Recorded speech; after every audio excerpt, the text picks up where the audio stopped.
Hello and welcome to T1 showing of Delosian Mysteries. This is our help screen and it's just going to be me today. So without further ado, I just wanted to go ahead and start. I did the level design and the programming. Paul did concept art and was a good point of reference for what would be lore friendly. And Pierce did any line work that you may see.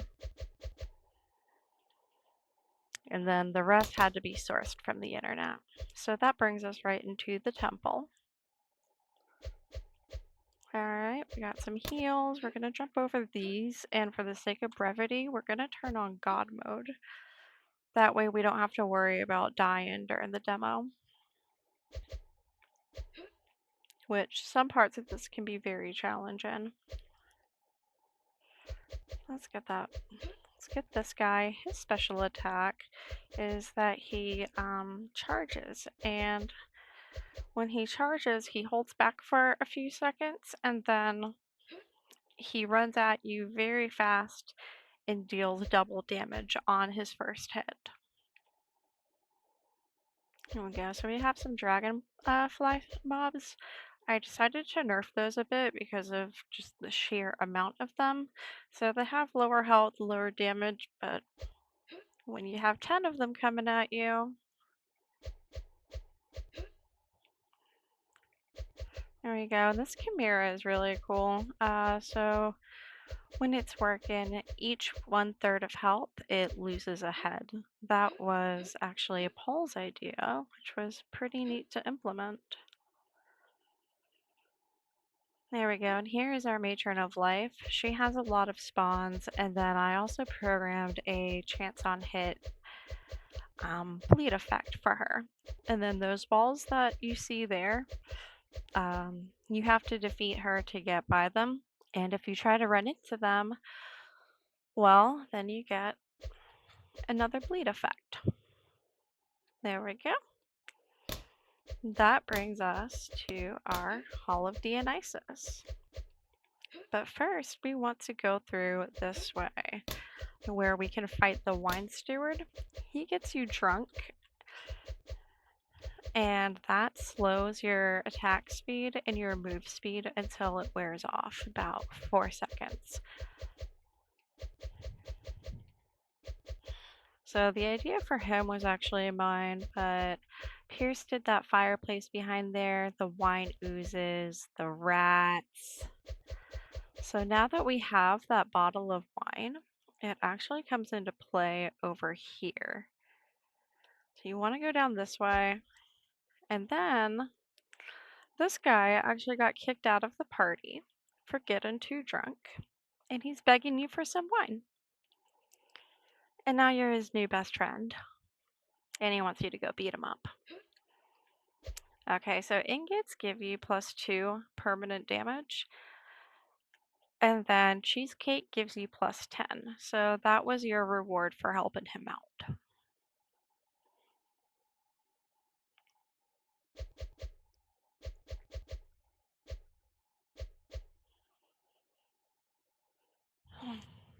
And I also really love how the columns turned out looking like bones. That was actually really neat of Paul to do.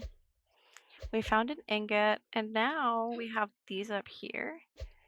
So we just want to destroy the casks. So you have to find a way to get through it, either by smashing it or by going around. There we go. And then that unlit hearth actually brings us to the broodmother's lair.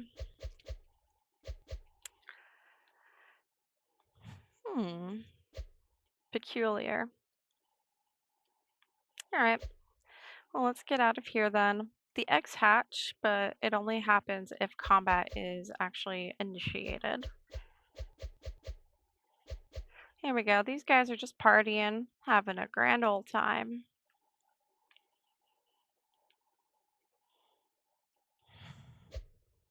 Alright, these ghosts are just very neutral NPCs. So we go here and collect some stuff.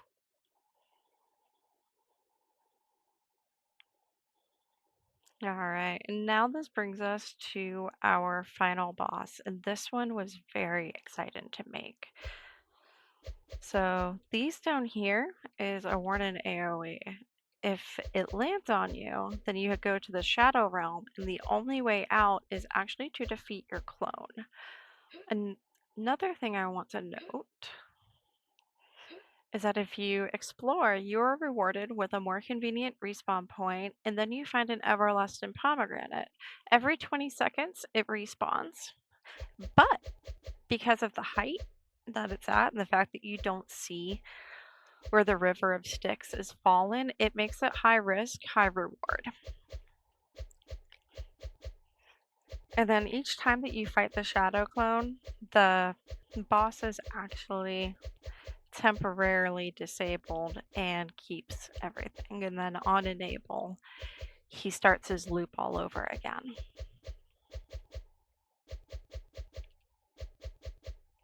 And he spawns a lot. So, and see, now that he's gone, nothing happens. And now we can go through our final portal. And yay, glory is ours. So we have menu, credits, and quit. And I found a way to actually put us in the game. And there you are. That's all us. Thank you so much.